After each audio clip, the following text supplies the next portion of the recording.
His Excellency, the Governor of Akwa Ibom State, our leader, had inaugurated a committee, a post-COVID-19 Economic Reconstruction Committee for Akwa Ibom State. That inauguration, which of course came very well applauded, actually had some very eminent sons and friends of Akwa Ibom State who joined us at that event.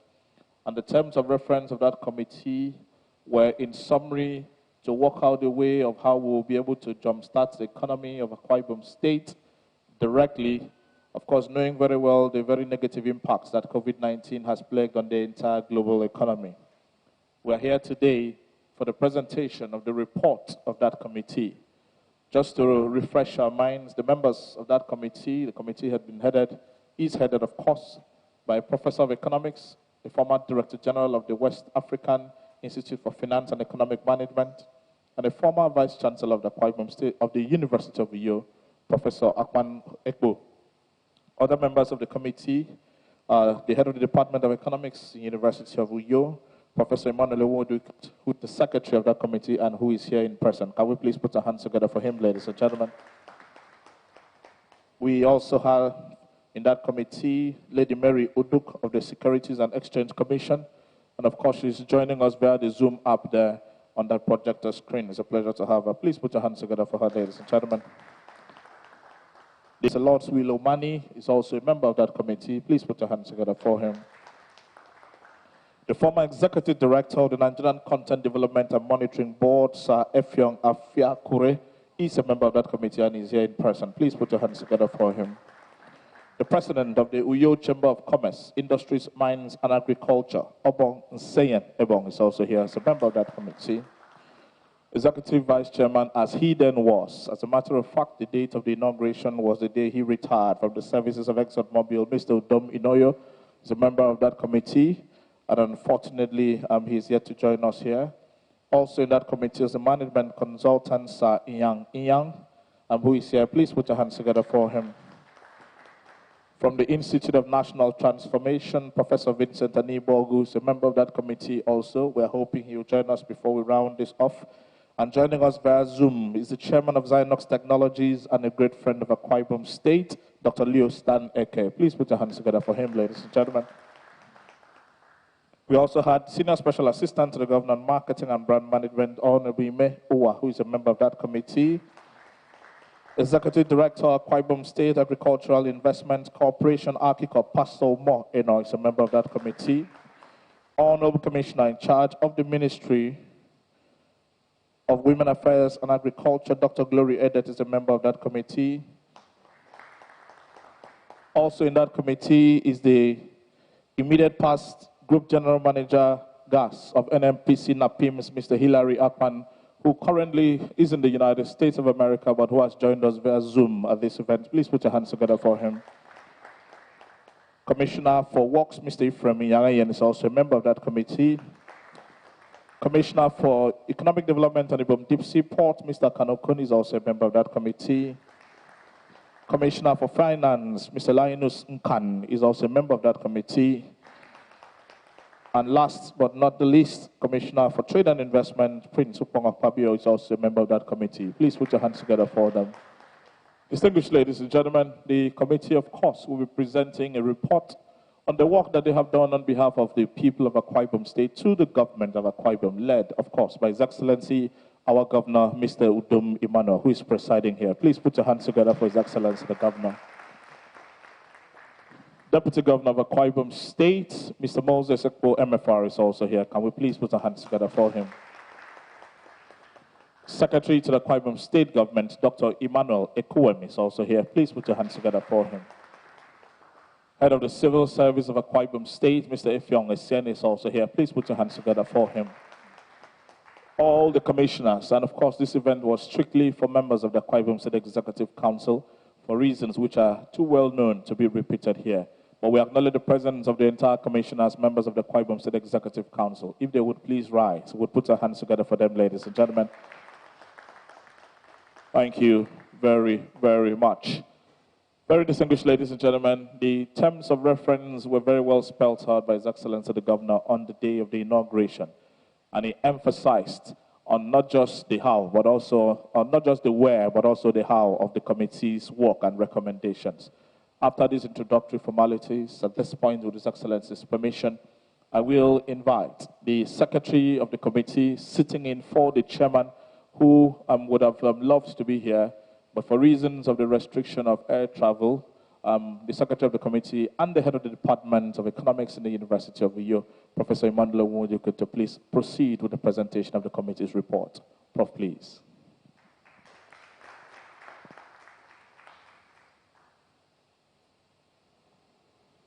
Your Excellency, the Governor,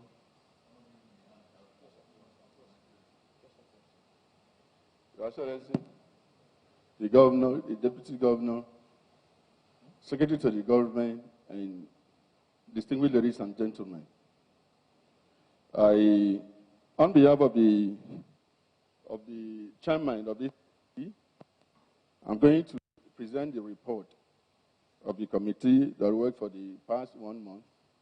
And the chairman has given me a speech, a written speech, which I will read verbatim in the presentation of this report. I want to first put on record that this committee worked assiduously and completed the assignment within the time frame. If you look at the report, it was dated June 1st, 2020. We were ready for the presentation that day. Having said that, I want to proceed to read the speech of my chairman, Professor Agbanho Ganeku. Your Excellency, on May 1st, 2020, inaugurated the Akwa Ibom State Post-COVID-19 Economic Reconstruction Committee, tasked essentially with the responsibility of examining how the state economy can be repositioned following the crisis created by the pandemic. Specifically, you gave us 9 terms of reference and a time frame of 1 month to complete the assignment. The 20-man committee was divided into 5 working groups, which we call subcommittee, with each assigned with some aspect of the terms of reference. We co-opted other experts and assistants, and we also received various memoranda from the public, even when we didn't call for public memoranda, which we consider very useful, and it shows the interest that the people of this state showed in your administration and in the general well-being of our state. The committee went to work immediately after inauguration. Members worked tirelessly and with the highest degree of professionalism and dedication. I am proud to place on record that despite all odds, the committee completed its assignment as in the recorded time, precisely on June 1, 2020. It is important to state, sir, through the setting up of this committee, you have reminded the people of the state and Nigeria that we are one. Among the committee members are 2 competent and eminent Nigerians who are not from Akwa Ibom State, Professor Vincent Onigbogu and Dr. Leo Stein. Other governors should learn from you that competence and expertise know no tribe, and that not to build a nation, the tribe must die. Your Excellency, we wish to commend you for being proactive and caring for the people by realizing that going forward, the state must address both the positive and the negative impact of the pandemic. Clearly, the revenue of the state would reduce drastically, and that is for certain. And from our analysis, even before the post-COVID, the state of the state economy wasn't robust. Therefore, post-COVID is essentially going to exacerbate the situation, which called for what you did, rethinking, re-strategizing, and rejigging.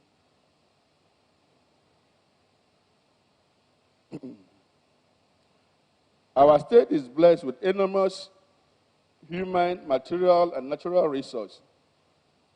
How the resources are managed and harnessed will determine the prosperity, especially economic prosperity of the state.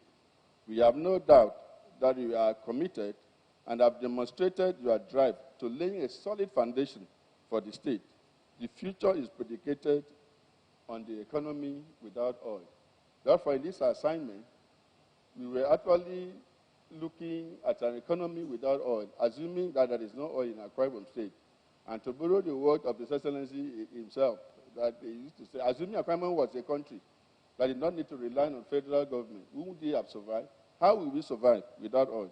And in this report, which is about 142 pages, divided into 9 chapters, each chapter addressed specific terms of reference on what should be done, how the state should navigate its way, at what speed and intensity, and within what time frame. In this regard, we have essentially classified things into the three different time frames: the immediate, the short term, and the long term. Permit me, Your Excellency, to highlight a few of the recommendations contained in the report. One, reorientation of people's mind. There is need for a mental transformation of our people, especially the young ones, the youths, in order to ensure that they are positive in their outlook and their energy and drive are harnessed for the progress and development of the state. In this direction, information should be made available. Information, both the lead and the led, should be able to have timely information at all times, to be able to be on the same page on every issue. The future of the state economy without oil is agriculture, industry, and service. And that should form the cornerstone for the new emerging economy going forward. The state should be the government should be commended for their effort as far as nationalization is concerned. Thus far, without sounding immodest, we believe that our state in Nigeria today is leading the way in industrialization process. It's a verifiable fact. Therefore, the committee noted this and commended His Excellency on his effort and his drive and the vision. Youth must be made to participate in keeping them in the economy, and also cultism must be stamped out from the state. And our committee also recommended you, Your Excellency, for your effort in the proscription of all those cultist groups. But the committee went a step further to make specific recommendations. Number one, no known cultists should be given appointment or allowed to stand for any political office in the state. Those who are already in office,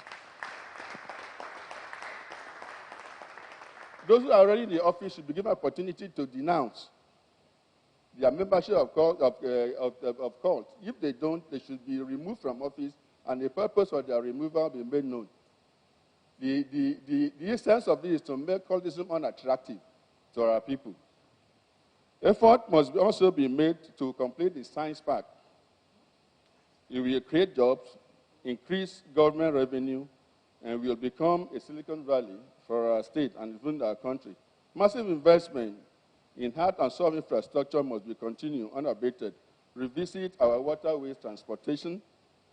The state internal revenue must be given full autonomy. In this regard, it should be allowed to recruit, train, and it will be separated from the public service, and also be given targets that they will meet from time to time.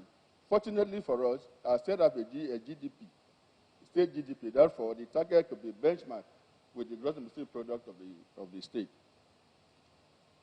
Okay, finance institutions like Aqua Savings and Loans should be recapitalized and made efficient to provide facility for full income, for low-income housing, for the low-income people in the state. Is very critical. Housing, shelter is one of the critical things, basic needs, things that human beings need. And our state should take a leap, and we went ahead to even consider the type of housing, giving the limited land space. There is not time to spread estates all over, building 2 one-bedroom houses. We need to adapt a strategy, a structure that will conserve the land for the state. The paucity of data in this state made it difficult for government, irrespective of the best intention of government. If there is no data that's reliable, you cannot plan for the people. In this direction, the committee recommends that an independent institution should be established to generate data for the states.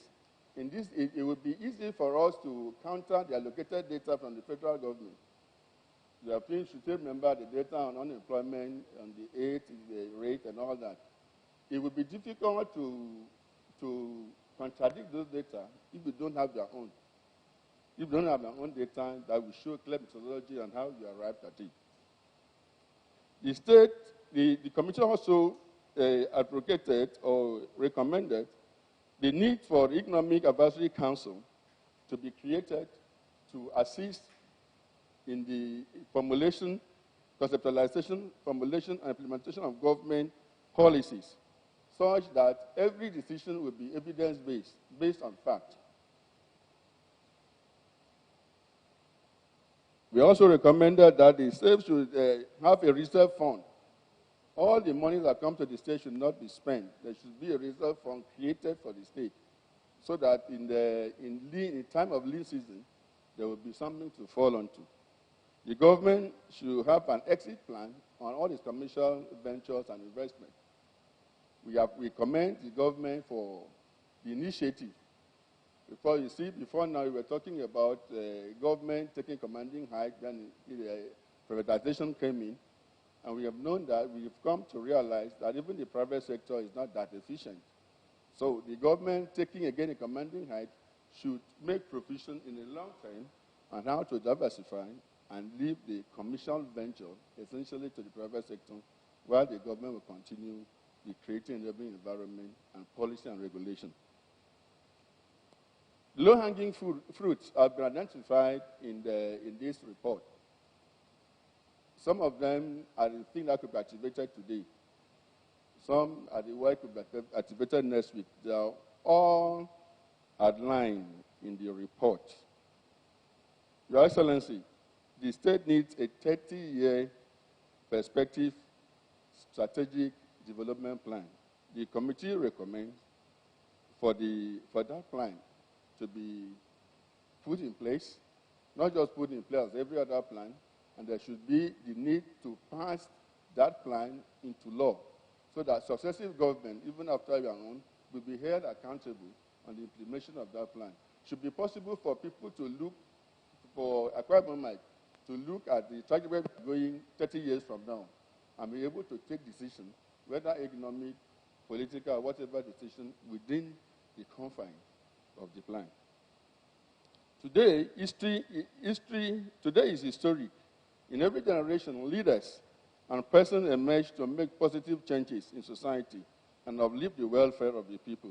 Your Excellency, that burden falls on you today, and you begin the journey to assist to reset our current economy by laying a solid foundation of an economy without oil. And we are happy to report that from our studies and the analysis contained in the report, the Akwa Ibom state will become richer even without oil than when we had oil. We have interpreted the socio-economic trajectory of our state, the task of all Akwa Ibomites and friends of Akwa Ibom state to undertake. It is time to join hands together to ensure that our economy is made not just robust, but sustainable in the medium to long term. It is therefore with humility, mingled with gratitude, for giving us the opportunity to serve our state, that we submit this report to you. Signed, Professor Akman Hogan Epo.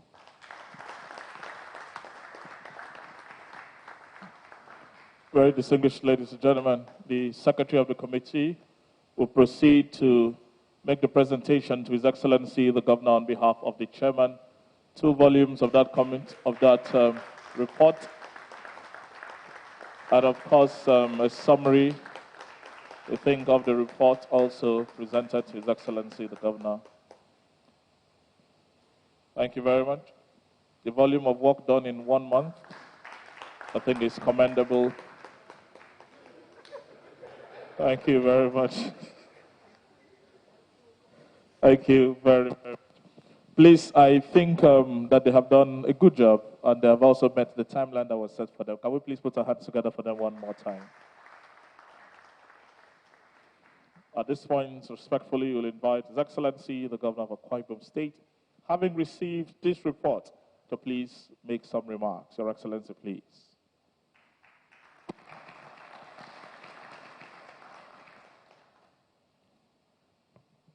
Your Excellency, the Deputy Governor, the Secretary to the State Government, Head of the Civil Service, Honorable Commissioners, all of us in appreciation today in this ESCO chamber. In these days, you can't say somebody is not here. I can see Hilary Akban, I can see our brother Leo Staneke, I can see Meruduk, I can see a whole lot of our people. So I want to say that on behalf of the entire ESCO, the people, good people of Akwa Ibom State, want to appreciate members of this committee, beginning from the chairman, Professor Akbanekbo, the secretary, and most especially those are brothers, Professor Onibogu, Leo Staneke, and our sister, as busy as she's been, she still created time to serve her state, irrespective of her busy schedule. I really want to appreciate all of them specifically and convey to them the gratitude of our own people. I want to say that we are grateful to Professor Onibogu, to Leo Staneke, and to all our Akwa Ibomites who have served in this committee. The secretary to the committee, members of different organizations, our consultants, our brothers, commissioners who served on behalf of all of us. This is one committee that they didn't need a governor. They didn't need deputy governor. So they did so well. So once again, let me on behalf of the government and good people of this state, thank you most profoundly for agreeing to carry out this patriotic assignment. It was just a little over a month ago that we inaugurated this, and I'm happy they completed the assignment quite on time. And I want to say here that what we are doing is, it wasn't just an academic exercise, and it never would be any academic exercise.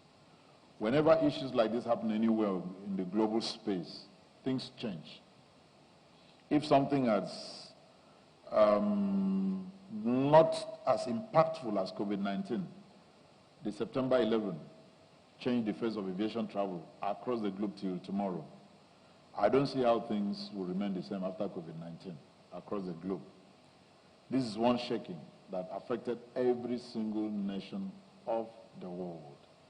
And I want to say here that anytime nations are confronted with this dire situation, economic, political, social, and other essential threats, it is the time that the genius of human spirit usually manifests. And that's why we have to put this crop of people to bring to manifest that genius, that ingenuity that God had actually imbued in them and endowed them with. So great leaders should always seize the moment and galvanize the people to new realities. And that's exactly what we've done. And I want to say here that with this, we should have a new deal for our own people.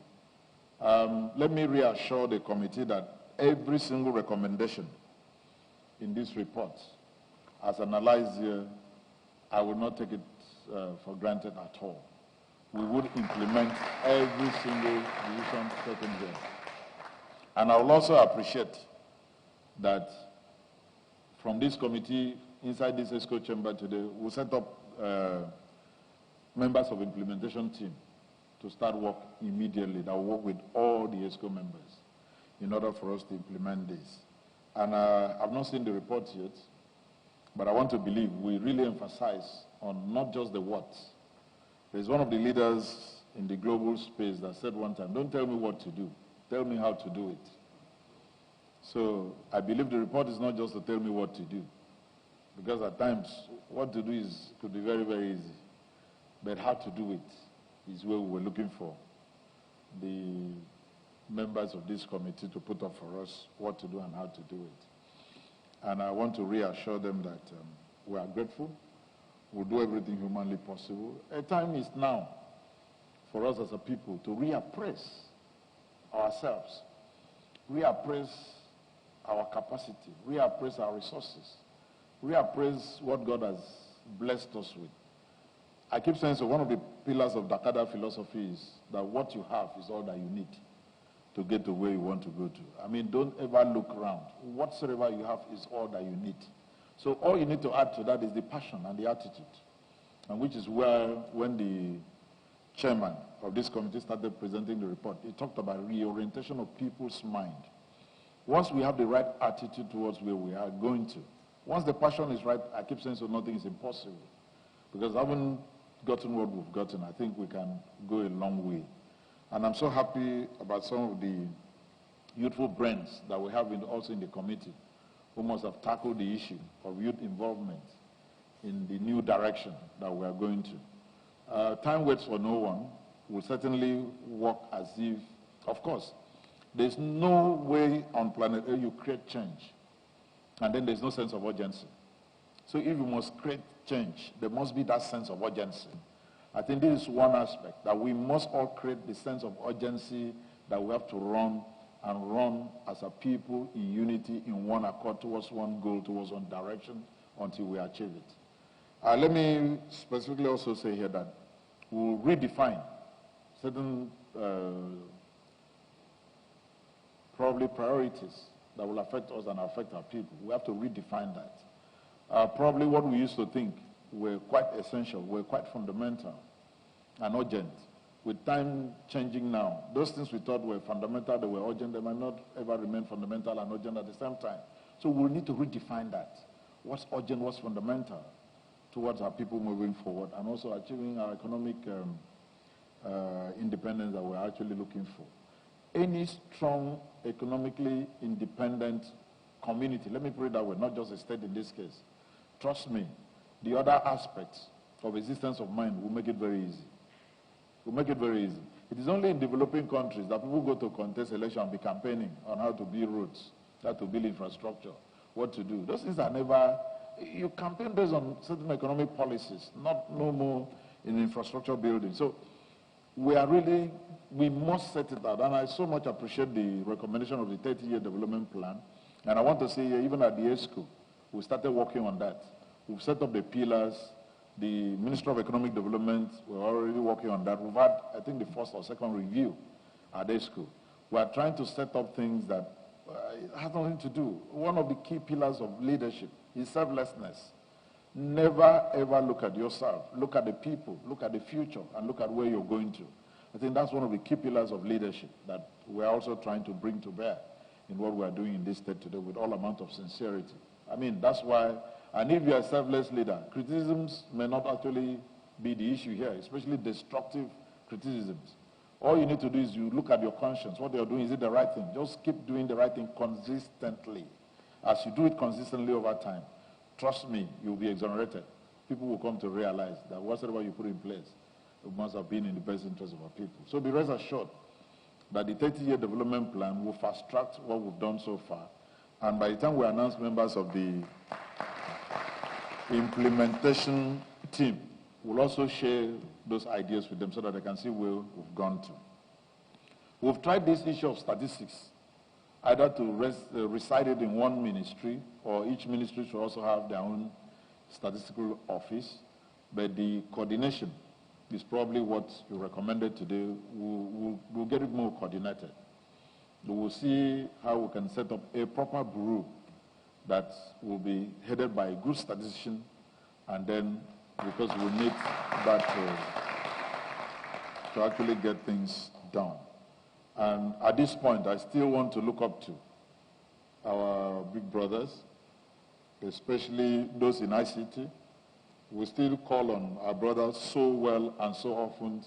I just believe the people in the state will not be envious of our always calling him. The only way forward and the fastest approach, I believe when I read your report, I will see that as one of the low-hanging fruits, is to drive our youth through ICT. Is to drive our youth through ICT. So I just want to believe our brother, a friend of the state, I want to give him a local government. He has to come from Akwa Ibom, Leo Staneke. So we have to give him a local government in Akwa Ibom state where he must come from Akwa Ibom, so that he can help us drive the aspect of youth and ICT. Look at what is going on. Look at things that are coming up. Today you hear Netflix, next day you're hearing also. I'm sure last year at this time, nobody gave Zoom a chance. Today, look at the shares of Zoom in the international capital market. Look at how Zoom is traded. So every day, things are coming up. Microsoft Teams, we didn't have it early last year. So you can see even COVID-19 has created a whole lot of business opportunities for people, even in ICT. So a whole lot more are coming. These days, I didn't even know there's something like that. I hear children talking about Netflix and so on. I say, what happens there? They say they're watching film on Netflix. And it's a whole lot.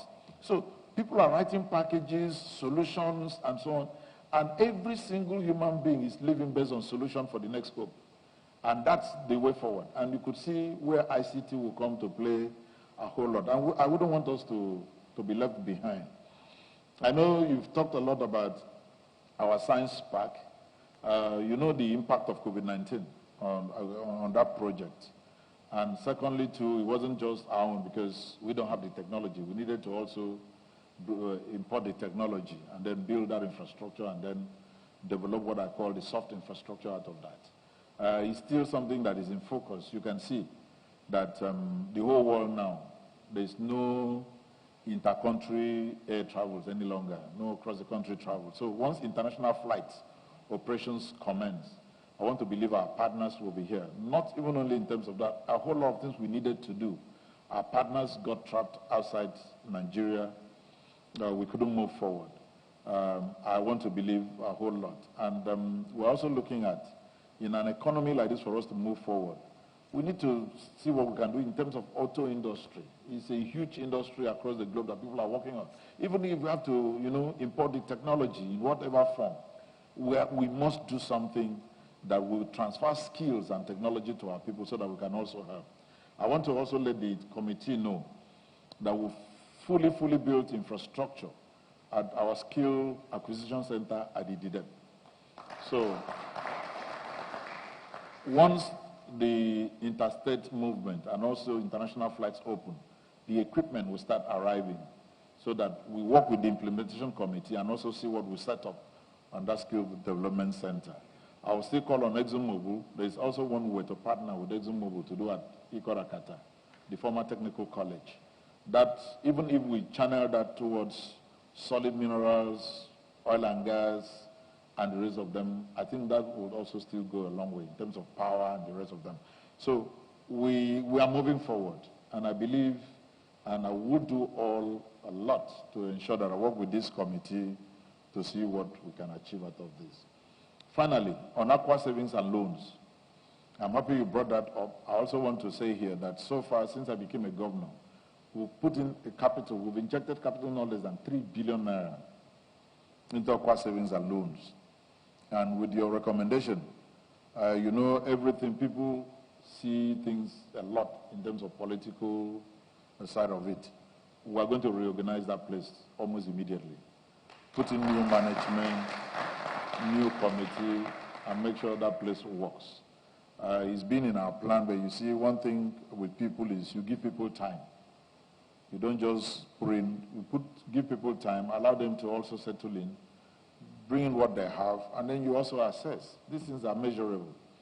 So I think right now we've given them enough time for all of them, the present board and the present management. We will soon invite them to a school.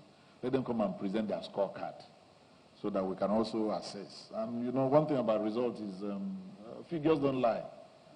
Figures don't lie. But I learned liars figure, but figures don't lie. So we'll assess their performance, and then not only Aqua Savings and Loans, every single business establishment of the government should be self-accounting.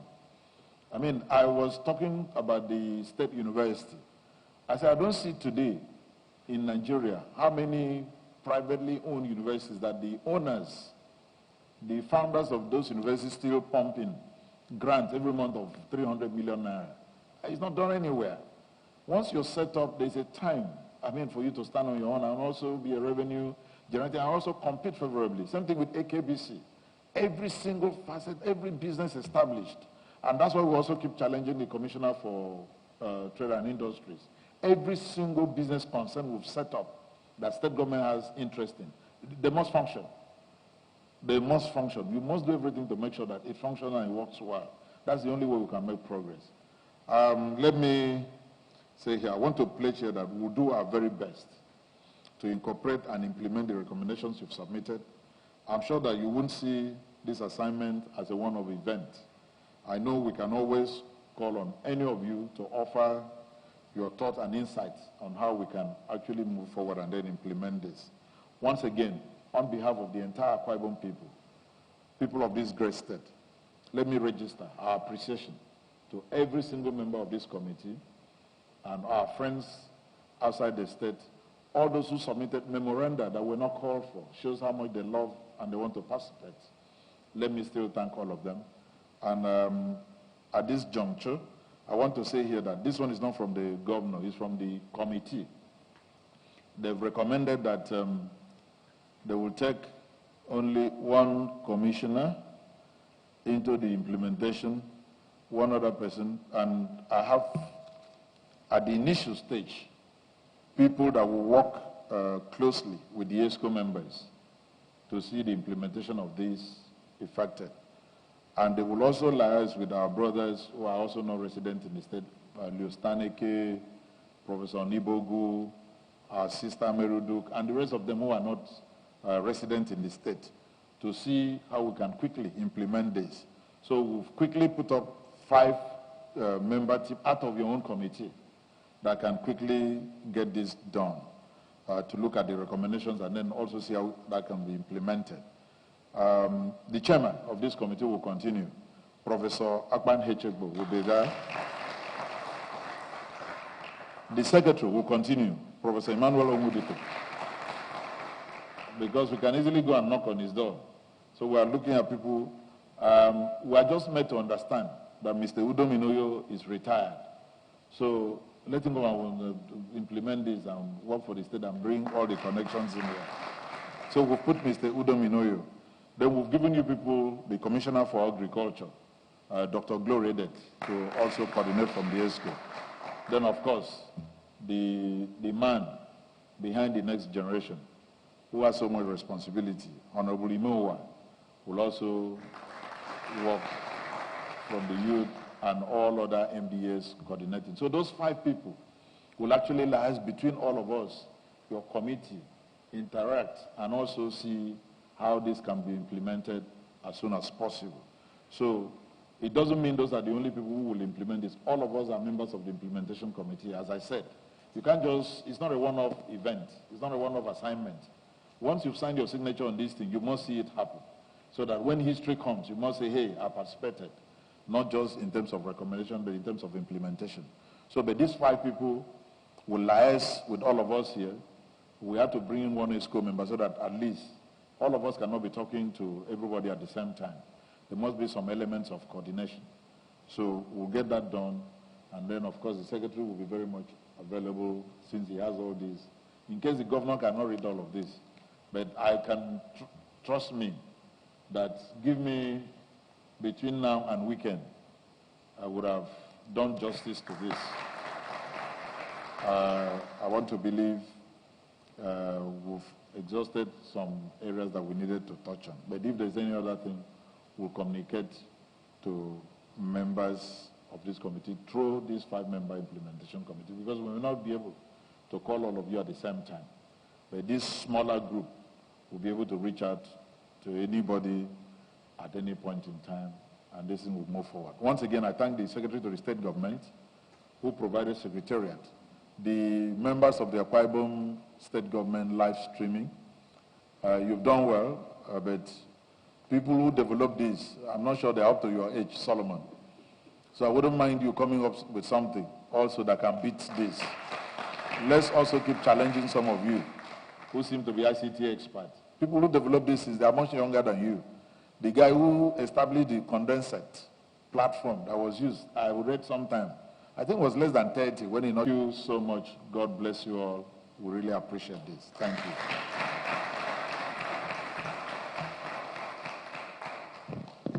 Thank you very much, Your Excellency, for your very kind words, and even for that challenge that you have thrown to a whole lot of the young people of Akwa Ibom State, especially those of them who are players in the ICT sector.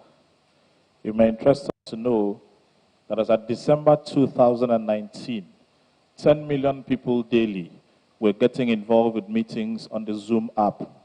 As at yesterday, an average of 300 million people use the Zoom app for meetings every single day. That, of course, tells us the direction of the future that we're looking at, and Akwa Ibom has got to be an integral part of that future. We thank the members of the committee for their work. We thank His Excellency for setting up the committee and for accepting the recommendations and for immediately setting up an implementation committee. And we urge each and every one of us to do what we can to ensure that we come out together of this pandemic, we rise together, thrive together as a people, and succeed together. Having come to the end of this engagement, Your Excellencies, ladies and gentlemen, one more time, may we please rise for the national anthem.